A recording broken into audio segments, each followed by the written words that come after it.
Hello বন্ধুরা, আসসালামু আলাইকুম। লামিজ ডিমে তোমাদের সবাইকে স্বাগতম। দূর দূরান্ত থেকে যারা আমার ভিডিওটা দেখতেছো সবাইকে জানাই অসংখ্য ধন্যবাদ। আশা করি তোমরা সবাই ভালো আছো। আলহামদুলিল্লাহ, আমরাও ভালো আছি। নতুন দিনে নতুন একটি ভিডিও নিয়ে চলে আসলাম। আর আজকের ভিডিওতে কিছু কথা বলবো আমার বিজনেস নিয়ে, আর এই ডিজাইনটা আমি সেলাই করতেছি কেন বা কী কারণে সেটাও তোমাদের সাথে বিস্তারিত আলোচনা করব। সো আমার ভিডিওটা স্কিপ না করে সবাই সঙ্গে থেকো। আর প্লিজ দেখার শুরুতে ছোট্ট একটা লাইক দিয়ে দিও। তোমাদের ছোট্ট একটা লাইক আমার ভিডিওটা সবার কাছে পৌঁছে দিবে। আর যারা আমার চ্যানেলে নতুন এসেছো প্লিজ আমার ভিডিওটা সম্পূর্ণ ওয়াচ করো। আশা করি তোমাদের ভালো লাগবে আর কিছু উপকারও আসবে। আর যদি আমার চ্যানেলটা ভালো লেগে যায় তাহলে অবশ্যই আমার চ্যানেলটা সাবস্ক্রাইব করে আমার পাশে থেকে যেও। অল অপশনটা ক্লিক করে রেখো যাতে পরবর্তীতে ভিডিও আপলোড করলে তোমাদের কাছে নোটিফিকেশন চলে যায়। শুরুতেই বলেছি যে আজকে আমার বিজনেস নিয়ে বিশেষ কিছু কথা বলবো। অনেকে আমার অনেক ধরনের প্রশ্ন করে, আমি হয়তো কমেন্টে বলি, তারপরেও ভাবলাম যে একটা ছোট ভিডিওর মাধ্যমে তোমাদের যদি বলে দিই তাহলে হয়তো তোমাদের বুঝতে সুবিধা হবে। আসলে আমরা যারা এই প্রফেশনে আছি, মানে ছোটোখাটো কাজে বিজনেস করে থাকি, ছোটোখাটো অর্ডার আসে, ছোটোখাটো থেকেই হয়তো আল্লাহ চাইলে বড় কিছু করবে, কিন্তু তারপরেও ছোট হলেও কিন্তু একটা নিয়ম থাকে বিজনেসের সবার ক্ষেত্রেই। এটা শুধু আমার ক্ষেত্রে এরকম না, তো সবার ক্ষেত্রে যারা নাকি জানে সেটা তো জানে, আর যারা জানে না তারা হয়তো ভাবে যে হয়তো এটা এখানে বলতেছে না, মানে বিভিন্ন অনেক ধরনের অনেক প্রশ্ন মানুষের মনের ভিতরে আসে। যাই হোক, আজকে আমি কিছু কিছু প্রশ্নের উত্তর দিব। অনেক আপুরা আমাকে কমেন্ট করে যে আমি প্রাইজের দামটা কেন ইউটিউবের কমেন্টে বলি না, আবার অনেকে দাম জানতে চায়, আমি তখন ফেসবুকের পেজটা কেন লিঙ্ক শেয়ার করে দিই।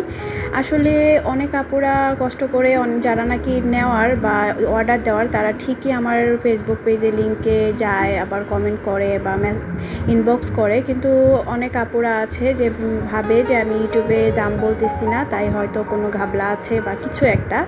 যাই হোক, কিন্তু আসলে আপুরা ওরকম কিছুই নয়। যেহেতু আমাদের একটা ছোটোখাটো পেজ আছে বিজনেস, আমাদের সবারই, মানে আমার শুধু না, যারা নাকি আমরা এই লাইনে আছি যাদের একটা করে পেজ থাকে ছোট বিজনেস, তারা কিন্তু চায় যে পেজের মধ্যে সবাই নক করুক, পেজের মধ্যে ইনবক্স করুক, এতে কি আমাদের পেজের রিচটা বাড়ে। আর এতে যাতে তোমাদের কোনো ক্ষতি হবে বা তোমরা ঠকে যাবে এরকম কিছু না, কিন্তু আমি এখানেও কমেন্টেও দাম বলতে পারি বা কমেন্টেও অর্ডার নিতে পারি, কিন্তু ওইভাবে নিলে তো আর হবে না। ইনবক্সে যদি আমি ডিটেলস সুন্দর করে নিই তাহলে হয়তো তোমরা সেটা ডিটেলসটা জানতে পারবে, ডিটেলসভাবে বলতে পারবে, জিজ্ঞাসা করতে পারবে, আমিও ডিটেলসগুলো সুন্দরভাবে তোমাদের ইনবক্সে বলতে পারবো। জাস্ট মূলত এই কারণে আমি আমার পেজের লিঙ্কটা তোমাদের ইনবক্সে শেয়ার, মানে কমেন্টে শেয়ার করে দিই, যাতে ইনবক্স অনেকে নক দাও, অনেকে দাও না। যাই হোক, আর কিছু একটা কথা ছিল যে আমি কুর্তির মধ্যে কোন সেলাই দিয়ে এই হাতের কাজগুলো করি। আসলে আপু আমি কিন্তু এ নিয়ে অনেকগুলো ভিডিও করেছি, যারা আমার আগের ভিডিওগুলো দেখেছো তারা তো জানো, অনেকে আবার হয়তো নতুন এসেছো তাই জানো না, তাই আবার হয়তো আমি সামনে ভালো করে আবার একটা ভিডিও করব তোমাদের জন্য ইনশাল্লাহ। আর এখন শর্টকাটের মধ্যে বলে দিই যে দেখতেই পাচ্ছ আমি যে সেলাইগুলো করতেছি, এটাও এই সুতা দিয়ে কিন্তু আমি সম্পূর্ণ কাজগুলো করে থাকি। এটা হচ্ছে লাচ্ছি সুতা বা সুন্দরী সুতা, যাই যে নামে চিনো, আমি বিভিন্ন সুতা দিয়েই কাজ করি, আবার কাটিং সুতা দিয়েও কিন্তু কাজ করে থাকি, আবার উলের সুতা দিয়েও কাজ করে থাকি। যখন যে সুতা দিয়ে কাজ করি সেই সুতার নাম আমি ভিডিওতে শেয়ার করে দিই বা বলে দিই। বেশিরভাগ আমার লাচ্ছি সুতা দিয়ে কাজ করা হয়। আর এই যে দেখো, আমি কিন্তু এটা একটা ছোটোখাটো ফ্লাওয়ার ডিজাইন শেয়ার করতেছি। এই বুটাগুলো দিয়ে যদি তুমি বিভিন্ন কুর্তি বলো, বিভিন্ন কামিজ বলো, সারা জমিনে করো, খুব ভালো লাগে। যেহেতু আমি এখন নতুন কাজ নিয়েছি তাই বিভিন্ন কাজের জন্য আমার বিভিন্ন ডিজাইন তৈরি করতে হয়, আর এই ডিজাইনের স্যাম্পলগুলো আমি সুন্দরভাবে যদি করে রাখি দেখা যায় আমি নিজের করতেও আমার সুবিধা হয়, ড্রেসে কেমন লাগবে আমি বুঝতে পারি। আবার যদি আমি কর্মী দিয়েও করাই তাহলে তাদেরও আমি বুঝাতে পারি যে এরকম একটা ডিজাইন হবে এটার মধ্যে, তখন আমার কি আরও সুবিধা হবে। তাই আমি এই ছোটো ছোটো ডিজাইনগুলো স্যাম্পল আগে করে রাখি, অনেকগুলো করে রেখেছি। আস্তে আস্তে আমি কামিজ আমার কুর্তির ডিজাইনগুলোতে ফুটিয়ে তুলবো, তাই সামনে আরও ভালো সুন্দর সুন্দর তোমাদের জন্য সারপ্রাইজের ভিডিও আছে, তাই সবাই আমার সঙ্গেই থেকো।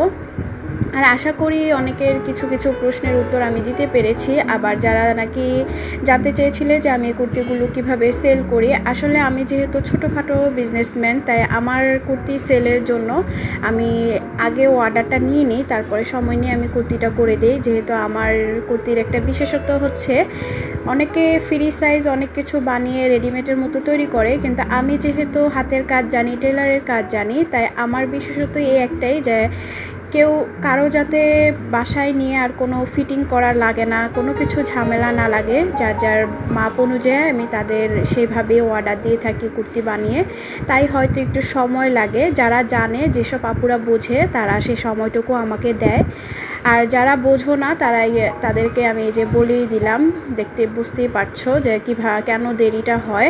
অনেকে হয়তো বলতে পারো যে আমি হয়তো এগুলো রেডিমেড কিনে এনে তোমাদের কাছে সেল করি, আসলে কিন্তু তা নয়। আমি প্রতিটা জামা ড্রেসের ভিডিও কিন্তু দিই, যে যাদের যেটা আমার অর্ডার আসে। আর প্রতিটা ড্রেসের মাপ অনুযায়ী আমি এক একজনেরটা বানাই, কারণ আমি আগের থেকে কিন্তু বানিয়ে রাখি না। যে কারণে তোমরা হয়তো আমার পেজে অত আগের থেকে এত কিছু দেখবে না। জাস্ট যে ডিজাইনটা আমি তুলি, সেই ডিজাইনটার ছবিটা আমি খালি আমার পেজে শেয়ার করি। কারণ ওই ডিজাইনটা যদি কারো ভালো লেগে থাকে, তাহলে তারা কাস্টমাইজ করে যে কোনো কাপড়ের উপরে তারা নিতে পারবে। আমি এটা বারবার ভিডিওতে বলি, ইভেন আমার পেজেও বলে দিই যে যার যার পছন্দ মতো কাপড় অনুযায়ী সবাই তৈরি করে নিতে পারবে। সবাই সবভাবে হয়তো বিজনেসে দাঁড়া করায়, আমি আমার ভিন্নতা নিয়ে একটু কাজ করতেছি। আশা করি হয়তো সামনে ভালো কিছু হবে ইনশাল্লাহ। সবাই দোয়া করবে।